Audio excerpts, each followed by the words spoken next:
محترم ناظرین السلام علیکم۔ میں ہندو ڈاکٹر تھا اور چوری چھپے ہسپتال میں مردہ لاشوں سے اعضاء نکال کر بیچتا تھا۔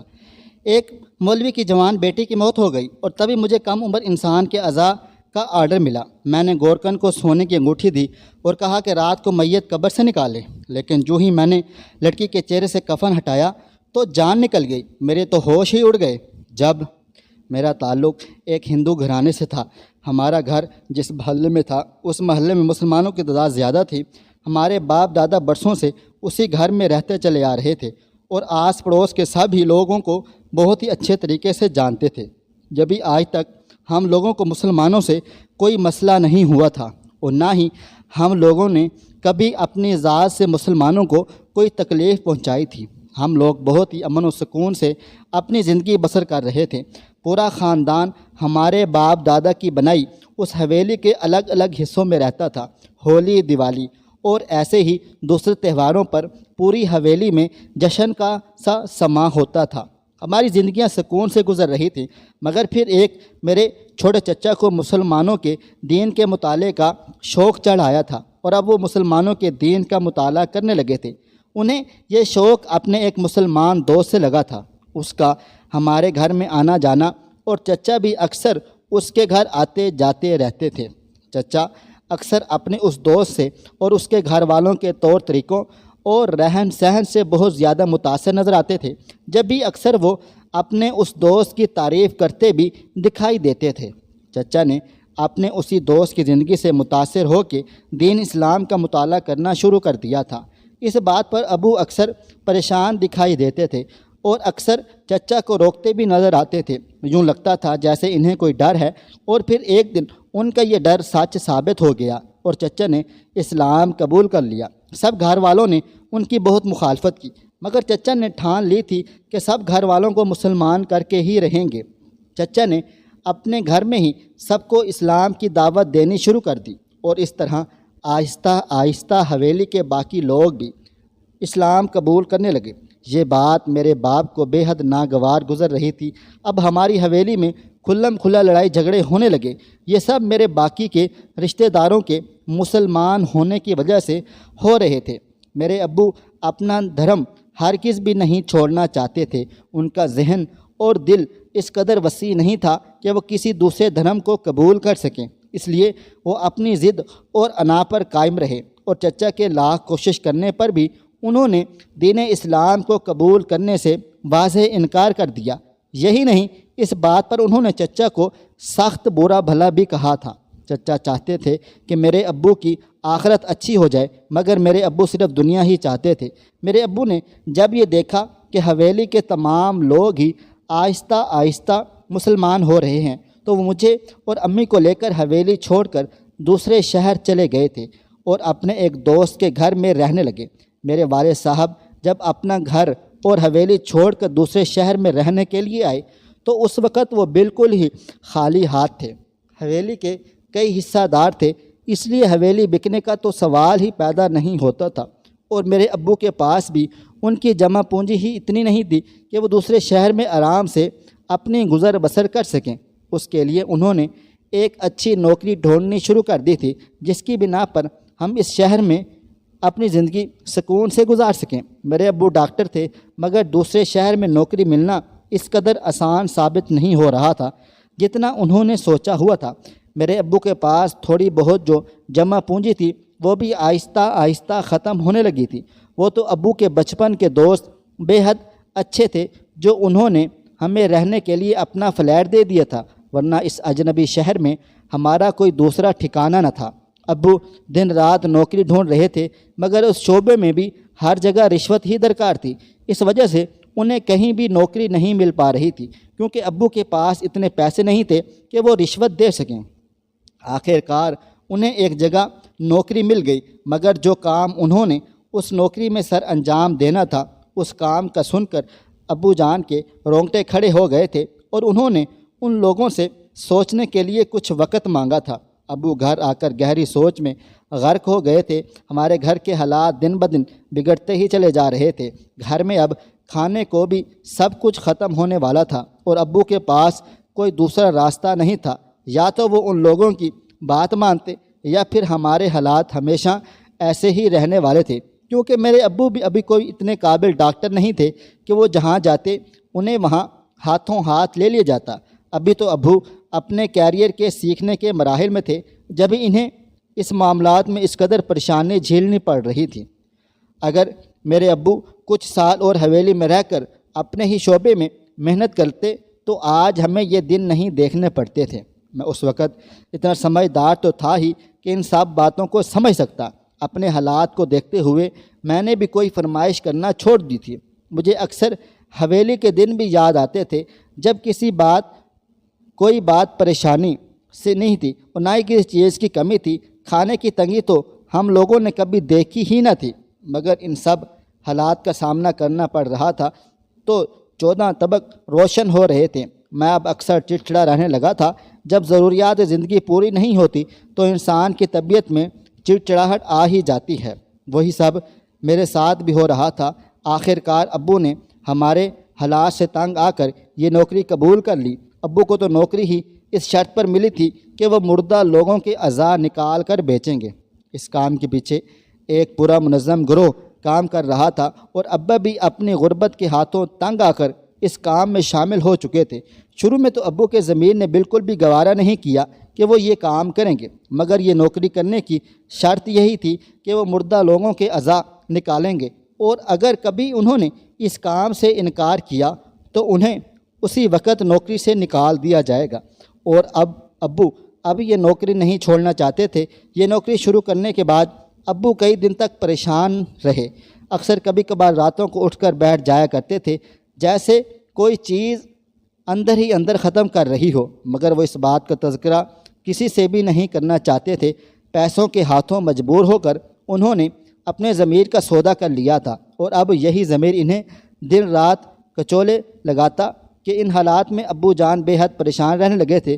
وہ بالکل بھی یہ کام نہیں کرنا چاہتے تھے، مگر حالات اور وقت نے مجبور کر دیا۔ میرے ابو جس ہسپتال میں کام کیا کرتے تھے وہ ایک نامی گرامی اور ایک بہت بڑا ہسپتال تھا۔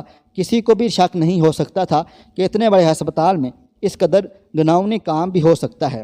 اس ہسپتال کی ساکھ سب کی نظروں میں بے حد اچھی تھی۔ جب ابو جان نے اس ہسپتال میں کام شروع کیا تو ایک جونیئر ڈاکٹر کی حیثیت سے کام شروع کیا تھا، مگر وقت کے ساتھ ساتھ ابو کی اس کام میں ترقی ہوتی چلی گئی اور ابو کے پاس بے تحاشا پیسہ آنے لگا تھا۔ جب اس کام میں ابو کے پاس پیسہ آنے لگا تو ان کا ضمیر بھی اب کہیں دور جا سویا۔ اب وہ دن رات بس پیسہ کمانے کی مشین بن کر رہ گئے تھے۔ اب وہ ایک ایسے کامیاب ڈاکٹر تھے جن کا ضمیر مکمل طور پر سو چکا تھا۔ اب انہیں لوگوں کو کاٹتے ہوئے اور ان کے اعضاء نکال کر بیچتے ہوئے ذرا برابر بھی رحم نہیں آتا تھا، اور اس کام میں بہت زیادہ ماہر ہو چکے تھے۔ اب ان کا اٹھنا بیٹھنا بھی بڑے بڑے لوگوں میں ہو چکا تھا۔ وہ انسانی اعضاء نکال کر بیچنے والے جس گروہ کے ساتھ کام کر رہے تھے وہ اب اس گروہ کے اہم رکن بن چکے تھے۔ پیسہ ہم لوگوں پر بارش کی طرح برس رہا تھا، تو اب ابو کو بھی یہ کام کرنے میں کوئی عار محسوس نہیں ہو رہا تھا۔ ایک طرح سے انہوں نے اپنے ضمیر کو مکمل طور پر سلا دیا تھا۔ اب انہیں صرف اور صرف پیسہ کمانے سے مطلب تھا۔ انہیں اس بات سے کوئی مطلب نہیں تھا کہ یہ پیسہ کس طرح سے آ رہا ہے۔ ایسا نہیں تھا کہ اس کام میں ابو کبھی کوئی پریشانی نہیں آئی تھی، اور انہیں اس کام کی ہزارہا پریشانیاں آئی تھیں، مگر وہ اس طرح کی تمام پریشانیوں سے نکلنے کا حل بخوبی جان چکے تھے، اور اب وہ اس کام کے ماہر کھلاڑی بن چکے تھے۔ امی جان اکثر ابو کو اس کام سے روکتی ہوئی بھی نظر آتی تھیں، مگر جس دن سے ابو نے اس نوکری کو کرنے کی پیشکش قبول کر لی تھی اس دن کے بعد انہوں نے پیچھے مڑ کر نہیں دیکھا تھا، اور امی کی کسی بات پر بھی کان دھرتے نظر نہیں آتے تھے۔ اس بات پر اکثر امی ابو کی لڑائی بھی ہو جایا کرتی تھی، مگر ابو پھر بھی یہ کام چھوڑنے پر ہرگز بھی راضی نہ ہوئے تھے۔ وقت گزرتا چلا جا رہا تھا اور ہم لوگ بہت زیادہ امیر ہو چکے تھے۔ اب میں بھی بڑا ہو گیا تھا۔ میں نے بھی اپنا مستقبل بنانے کے لیے ڈاکٹری کے شعبے کو ہی چنا تھا، اور میرے اس فیصلے پر میرے ابو جان بہت زیادہ خوش تھے، مگر میری امی میرے اس فیصلے پر ہرگز بھی خوش نہیں تھی۔ انہوں نے مجھے بہت روکنے کی کوشش کی، مگر ڈاکٹر بننا ہمیشہ سے میرا خواب تھا، اور میرے اس خواب کے بیچ میں رکاوٹ نہیں تھی سوائے امی جان کے، مگر میں نے انہیں بھی راضی کر لیا۔ وہ بجھے ہوئے دل کے ساتھ راضی تو ہو گئی تھیں، مگر وہ میرے اس فیصلے میں خوش ہرگز بھی نہ تھیں۔ ہاں البتہ ابو جان بے حد خوش تھے، اور انہوں نے ہر معاملے میں میری پوری مدد کی تھی۔ جس موڑ پر بھی مجھے مشکل پیش آئی تو ابو آگے آ کر میری مدد کر دیا کرتے تھے۔ ایسا نہیں تھا کہ ڈاکٹر بننا بہت آسان تھا، مگر جب ماں باپ کا ساتھ ہو اور خاص طور پر ڈاکٹر باپ ہو تو یہ سفر آسان ہو جاتا ہے۔ ابو میرے مستقبل کے لیے دن رات پریشان رہتے اور ہر موڑ پر میری مدد کرنے کی ہر ممکن کوشش کیا کرتے تھے۔ میں ان کی میرے اس لیے محبت دیکھ کر میں ان کا ممنون ہو جایا کرتا تھا۔ وہ ڈاکٹر جیسے بھی تھے، مگر ایک باپ کی حیثیت سے وہ بے حد اچھے تھے۔ انہوں نے اپنی پوری زندگی مجھے پیار ہی دیا تھا، مجھے کسی چیز کی کمی محسوس نہیں ہونے دی تھی۔ مجھے اکثر اپنی حویلی اور اس کے مکین بہت یاد آتے تھے، مگر اس بات کا تذکرہ میں ابو جان کے سامنے نہیں کیا کرتا تھا، کیونکہ جب بھی حویلی کا ذکر آتا تھا تو ابو کو بہت زیادہ برا لگتا تھا۔ وہ اس حویلی اور اس کے مکینوں کے بارے میں کوئی بات بھی نہیں کرنا چاہتے تھے۔ یہی وجہ تھی کہ اب ہمارے گھر میں حویلی کا کوئی تذکرہ نہیں ہوتا تھا۔ اگر کبھی حویلی کا کوئی تذکرہ ہو بھی جاتا تو ہم ماں بیٹا ہی کیا کرتے تھے۔ ابو کے سامنے اس بات کا کوئی ذکر نہیں کیا کرتے تھے، کیونکہ اس کے بعد ابو بہت زیادہ چڑچڑے ہو جایا کرتے تھے اور کئی دن تک ہم لوگوں سے بات چیت نہیں کیا کرتے تھے۔ کچھ عرصہ گزرا تو میں بھی ڈاکٹر بن چکا تھا۔ جس دن میں ڈاکٹر بنا اس دن میرے ماں باپ بے حد خوش و خرم تھے۔ ان دونوں کی خوشی چھپائے نہیں چھپ رہی تھی۔ میری ہاؤس جاب مکمل ہوئی تو نوکری ڈھونڈنے کی باری آئی۔ میرے ابو جان نے مجھ پر زور دیا کہ جس ہسپتال میں وہ نوکری کرتے ہیں میں بھی انہی کے ساتھ ہسپتال میں نوکری کروں۔ میں اپنے ابو سے بہت زیادہ پیار کرتا تھا اور ان کا بہت زیادہ احترام کرتا تھا، اور ان کا کہا بالکل بھی نہیں ٹال سکتا تھا۔ اور ویسے بھی ان کا ہسپتال شہر کے بہترین ہسپتالوں میں سے شمار ہوتا تھا۔ وہاں اپنے مستقبل کے شروعات میں ہی نوکری کرنا اعزاز کی بات تھی میرے لیے، تو میں نے بھی بغیر کسی چوں چراں کے اس ہسپتال میں نوکری کر لی۔ چند دن تو میرے بہت اچھے گزرے۔ میں وہاں ایک بہت بڑے سرجن کا اسسٹنٹ بن چکا تھا۔ کچھ عرصہ میں نے اس کے ڈاکٹر کا اسسٹنٹ بن کر گزارا۔ اس کے بعد ابو جان نے مجھے اپنے ساتھ لگا لیا، اور وہ جو کام کرتے تھے انہوں نے مجھے اس کام میں مجھے بھی اپنے ساتھ شامل کرنے کا فیصلہ کر لیا تھا۔ جب ابو جان نے مجھے اپنے کام کی نوعیت کے بارے میں بتایا تو کچھ لمحوں کے لیے میں جیسے سانس لینا ہی بھول چکا تھا۔ میں بغیر اپنی پلکیں چھپکائے اپنے ابو کی طرف دیکھ رہا تھا، اور وہ جو کہہ رہے تھے اگر وہ سب سچ تھا تو وہ میری زندگی کا سب سے بڑا بھیانک سچ تھا۔ جس باپ کو میں نے اپنے دل میں بہت اونچے مقام پر بٹھا کے رکھا ہوا تھا، اور ان کی سچائی جان کر میرا دل لرزنے لگ گیا تھا۔ مجھے اپنے کانوں پر یقین نہیں آ رہا تھا کہ میرے ابو انسانی عذاب بیچنے جیسے خطرناک اور گھناؤنے کام میں ملوث ہو سکتے ہیں۔ اگر یہ بات مجھے اپنے ابو کے علاوہ کسی اور کے منہ سے سننے کو ملتی تو میں اس بات پر کبھی بھی یقین نہیں کرتا، مگر میرے ابو جان خود میرے سامنے بیٹھ کر اس بات کا اعتراف کر رہے تھے، اور نہ صرف وہ اعتراف کر رہے تھے بلکہ مجھے بھی اپنے ساتھ اس کام میں شامل ہونے کی پیشکش کر رہے تھے۔ آج جیسے زندگی کے بھیانک سچ سامنے آنے کا دن تھا، میں یہ کام ہرگز نہیں کرنا چاہتا تھا۔ میں نے ابو جان کو صاف انکار کر دیا، مگر میرے ابو جس گروہ کے ساتھ ملوث تھے اس گروہ نے مجھ پر زور دینا شروع کر دیا اور دھمکیوں پر اتر آئے تھے کہ میں اگر ان لوگوں کے ساتھ اس کام میں شامل نہیں ہوا تو وہ میرے ڈاکٹر کا لائسنس کینسل کروا دیں گے۔ اب میرے پاس آگے کوئی چارہ نہ تھا، یا تو میں ان لوگوں کی بات مان کر اپنے ضمیر کا سودا کرتا، یا پھر ساری زندگی کے لیے بے روزگار ہو جاتا۔ جب ابو نے مجھے سمجھایا کہ یہ کام کرنے میں کوئی حرج نہیں ہے بلکہ پیسہ ہی پیسہ ہے، تو میں وقتی طور پر یہ کام کرنے کے لیے راضی ہو گیا تھا، کیونکہ مجھے ہر حالت میں اپنا مستقبل بچانا تھا۔ اب میں نے اپنے ابو کے ساتھ کام کرنا شروع کر دیا تھا۔ اب میں بھی مردہ لوگوں کے اعضاء نکال کر بیچا کرتا تھا۔ پہلے دن جب میں نے یہ کام کیا تو میرے ہاتھ کانپنے لگے۔ میرا ضمیر چیخ چیخ کر مجھے یہ کام کرنے سے روک رہا تھا، مگر میری مجبوری آڑے آ گئی تھی اور میں یہ کام کرنے پر مجبور تھا۔ آہستہ آہستہ ہی صحیح، مگر زندگی اپنے ڈگر پر چل پڑی تھی اور میں بھی اس کام کا عادی ہوتا چلا جا رہا تھا۔ جو بھی تھا، اس کام میں بہت زیادہ پیسہ تھا، اور پیسے ہی کی چمک انسانی آنکھ کو بالکل اندھا کر کے رکھ دیتی ہے۔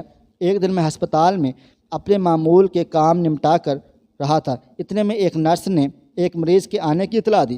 میں نے اسے دیکھتے فوراً چل پڑا۔ جب پہنچا تو ایک بوڑھے شخص کے ساتھ ایک انتہائی خوبصورت لڑکی بیٹھی ہوئی تھی۔ اس لڑکی کو ایک نظر دیکھ کر میں ٹھٹک کر رہ گیا تھا۔ اس لڑکی میں ایک عجیب سی کشش تھی، وہ بھی کسی شخص کو اپنی جانب کھینچنے کا ہنر بخوبی رکھتی تھی۔ پہلی ہی نظر میں اس لڑکی نے میرے دل میں ایک خاص مقام بنا لیا تھا۔ میں نے جب اس کی طرف دیکھا تو اس پر سے نظریں ہٹانا جیسے بھول ہی گیا تھا۔ وہ لڑکی ایک مسلمان لڑکی تھی، وہ مکمل پردے میں بیٹھی ہوئی تھی، بس اس کا چہرہ کھلا ہوا تھا، وہ بھی شاید اس نے گرمی کی وجہ سے کھول دیا تھا۔ اس کے ساتھ جو بزرگ بیٹھے ہوئے تھے وہ اپنے حلیے سے ہی کوئی مولوی صاحب لگ رہے تھے۔ میں نے خود کو قابو کیا اور ان سے ان کی تکلیف کے بارے میں پوچھا۔ انہوں نے دوبارہ 2 دن کے بعد بلا لیا۔ وہ لڑکی چلی گئی تو میں کافی دیر تک اسی کے بارے میں سوچتا رہا تھا۔ 2 دن بعد وہ لوگ دوبارہ آ گئے۔ اس بار میں نے اس بزرگ کو ڈرپ لگا دی کیونکہ انہیں جسمانی طور پر بہت زیادہ کمزوری ہو گئی تھی۔ اس دن میری اس لڑکی سے تھوڑی بہت بات چیت ہوئی اور میں نے ہمت کر کے اس لڑکی سے اس کا فون نمبر لیا۔ اس لڑکی نے کچھ پش و پیش کے بعد مجھے اپنا نمبر دے دیا تھا۔ اس طرح فون کر کے ہماری بات چیت ہونے لگی۔ ابھی بات کو 1 ہفتہ ہی گزرا تھا کہ بات زیادہ آگے نہیں بڑھی تھی اور بات چیت ابھی ذاتی تعارف نہیں پہنچی تھی۔ شاید اس لڑکی کے دل میں بھی میرے لیے کچھ تھا، جبھی وہ مجھ سے بات چیت کر رہی تھی اور میری طرف آہستہ آہستہ مائل ہو رہی تھی۔ اس ہفتے میں بہت زیادہ خوش رہنے لگا تھا۔ اتنے وقت سے ذہن پر جو دھند چھائی ہوئی تھی وہ ہٹنے لگی تھی، مگر شاید میری قسمت کو کچھ اور ہی منظور تھا۔ میری قسمت میں محبت کی خوشی دیکھنی ہی نہیں لکھی تھی۔ چند دن بعد مجھے آرڈر ملا کہ ایک کم عمر میت کے اعضاء نکالنے ہیں۔ اس بار مجھے یہ کام کرنے پر پہلے سے کہیں زیادہ پیسے ملنے والے تھے۔ میں جب ہسپتال پہنچا تو مجھے پتہ چلا ایک مسلمان لڑکی کی میت آئی ہوئی ہے۔ میں نے سوچا کہ اسی لڑکی کی میت کے اعضاء نکال لیے جائیں گے۔ میرے ذہن میں بھی ایک سوچ یہ بھی تھی کہ میرے پورے خاندان کے مسلمان ہو جانے کی وجہ سے میرے باپ کو اتنی تکلیفیں اور مصیبتیں اٹھانی پڑی تھیں۔ پھر میں نے سوچا کہ اب کسی اور میت کے نہیں بلکہ کسی مسلمان لڑکی کی میت کے ہی اعضاء نکالوں گا۔ اچانک ہی اس لڑکی کے گھر والوں نے شور ڈال دیا تھا کہ وہ اپنی لڑکی کا پوسٹ مارٹم نہیں کروائیں گے اور اسے آج ہی دفنائیں گے۔ مجھے کل صبح تک لازمی کم عمر میت کے اعضاء نکالنے تھے اور ہسپتال میں آج اس لڑکی کے علاوہ کوئی کم عمر میت موجود نہ تھی، مگر اس کے گھر والوں نے جب زیادہ شور ڈالا تو ہمیں نہ چاہتے ہوئے بھی میت ان کے حوالے کرنی پڑ گئی تھی۔ کچھ دیر بعد میں نے پتہ لگا لیا کہ انہوں نے اس لڑکے کی میت کو کس قبرستان میں دفنایا ہے۔ یہ مجھے آسانی سے پتہ چل گیا کیونکہ مسلمانوں نے اپنی لڑکی کو کس قبرستان میں دفنایا ہے۔ جب وہ لوگ اس لڑکی کو دفنا کر جا چکے تھے تو میں نے گورکن کو سونے کی انگوٹھی دی اور اس سے کہا کہ میت کو قبر سے نکال لے اور میرا ایک آدمی آ کر اس سے میت کو وصول کر لے گا۔ اس طرح میں دوسرے ہسپتال آ گیا تھا اور میرے گروہ کا ایک آدمی اس میت کو لینے کے لیے چلا گیا تھا۔ جب وہ اس لڑکی کی میت کو لے کر دوبارہ ہسپتال پہنچا تو اس وقت تک رات ہو چکی تھی۔ میں نے اسی وقت اس لڑکی کے اعضاء نکالنے کا فیصلہ کر لیا تھا۔ جب میں نے اس لڑکی کی میت سے کفن ہٹایا تو میرے قدموں تلے سے زمین نکل گئی تھی۔ میں کھڑا ہوا تھا مگر مجھے ایسا لگا تھا جیسے میں منہ کے بل گر پڑا ہوں۔ مجھے اپنی آنکھوں پر یقین نہیں آیا۔ میں پھٹی پھٹی نظروں سے سامنے رکھی اس لڑکی کی میت کو دیکھنے لگا جس سے ابھی میری محبت کی شروعات ہوئی تھی۔ مجھے یقین ہی نہیں آ رہا تھا کہ قسمت میرے ساتھ اس قدر ظلم بھی کر سکتی ہے۔ میری ٹانگوں میں کھڑے رہنے کی بالکل بھی سکت نہ رہی اور میں وہیں زمین پر بیٹھتا چلا گیا تھا۔ جو کچھ ابھی میں نے دیکھا تھا اس نے مجھے شدید دکھ پہنچایا تھا۔ میں قسمت کی اس ستم ظریفی پر بے حد حیران و پریشان تھا۔ میں اس لڑکی سے سچے دل سے محبت کرنے لگا تھا اور اب اس کی میت میری آنکھوں کے سامنے پڑی تھی اور میں اپنی ہی محبت کی میت کے اعضاء نکالنے والا تھا۔ مجھے اس وقت خود سے بے حد گھن محسوس ہوئی۔ میری آنکھوں سے بہنے والے آنسو رکنے کا نام ہی نہیں لے رہے تھے۔ مجھے یاد آیا آج صبح ہی ہمارے ہسپتال میں کیس آیا تھا کہ لڑکی کا کار حادثہ ہوا تھا اور وہ راستے میں ہی دم توڑ گئی تھی۔ صبح جا کر سب پتہ چل رہا تھا یہ لڑکی جس کا کار حادثے میں انتقال ہوا تھا وہ میری ہی محبت تھی۔ میں نے جب دوبارہ اپنے پیروں پر کھڑے ہو کر بھیگی آنکھوں سے اس کے چہرے کی طرف دیکھا تھا تو اس کا چہرہ بہت روشن تھا، یوں جیسے اس کے چہرے پر نور کی برسات ہو رہی ہو۔ میں نے اپنے ساتھی کو حکم دیا کہ دوبارہ سے اس میت کو لے جا کر دفنا دو، کیونکہ اب مجھ میں حوصلہ نہیں تھا کہ میں اس کے اعضاء نکال سکوں۔ میں اپنی محبت کے ساتھ اس قدر گھناؤنا کام ہرگز بھی نہیں کر سکتا تھا۔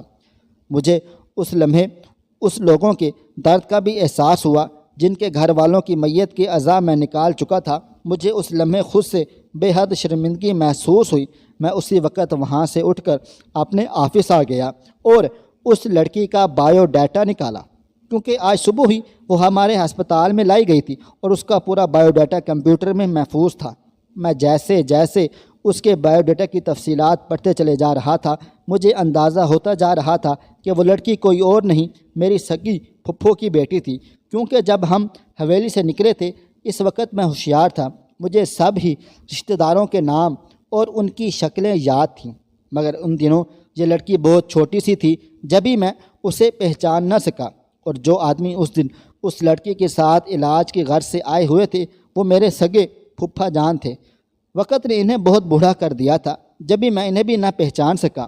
میرے پھپھا جان نے اسلام قبول کرنے کے بعد ایک مولوی صاحب بن چکے تھے اور انہوں نے اپنی اس بیٹی کو قرآن پاک بھی حفظ کروایا تھا۔ جبھی موت کے بعد بھی اس کا چہرہ اس قدر روشن اور پاکیزہ تھا مجھے اپنے گناہوں کا شدت سے احساس ہونے لگا۔